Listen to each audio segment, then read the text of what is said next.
Good morning everyone. So it's bright and early here, it's just gone 8 o'clock. Gorgeous morning, a little bit cold, not gonna lie. Today, mobility wise, I thought I would lead on from where I did that pelvic tilt video about how to engage your glutes and how to engage your core. I told you how to do it, but I didn't actually give you any exercises to help you kind of get that bit of a pelvic tilt, okay? So I'm going to go through 3 exercises. They're all quite similar, but it's just going to help you to squeeze your lower back down, really get your core active, so that when you go and do things like a dish hold, a glute bridge, anything like that, then you kind of know what position to be in, okay? So follow me. Okay, so the first one that you're going to do is lying on your back. You want your knees bent, and I just want you to lie down. When you lie down, naturally you're going to have a bit of an arch in your lower back, and I can get my hand all the way under to the other side, okay?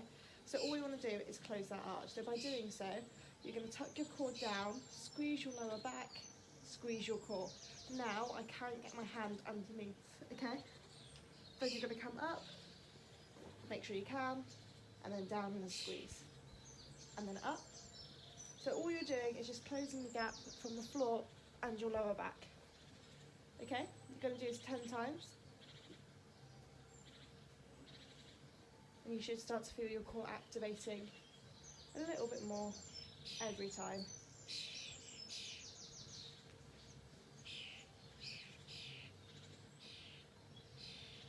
Once you've done it 10 times, you're going to put one leg down. And again, you're going to do exactly the same, but this time it's going to be a little bit harder because you've got a bit more gap, okay? So from here, have your hands wherever you want. Exactly the same, closing that gap. Again, it's a little bit harder. And really try and get your lower back completely flat. If you find this too difficult, then you can go back to the other one, or you can have your leg slightly bent instead, okay? So again, 10 times.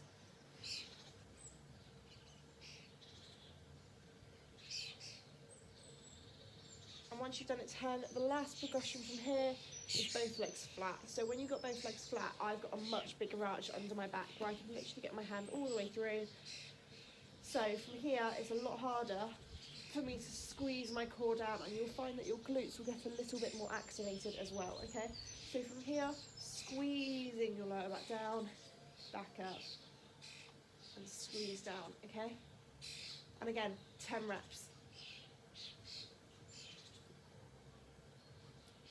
So what that's going to do is train you to essentially get this movement. So from here to there, it's just that movement.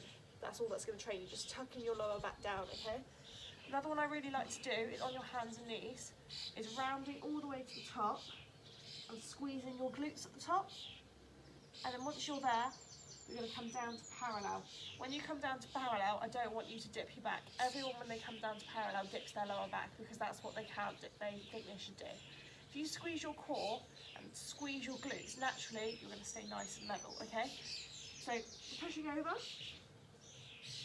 coming back down and staying parallel by squeezing your glutes, keeping your glutes intact, squeezing your core, and then pushing over, back down to neutral, squeeze your glutes.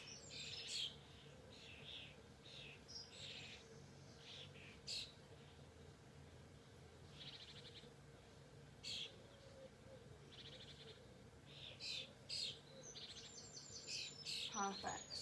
So those are my 4 main exercises that I would recommend to help you activate your core. Like I said, if you have lower back issues or you really struggle to get your core active, for example when you do glute bridge, dish hold, anything like that, these will really, really help. Alright guys, hope you find it useful and I'll see you on Friday.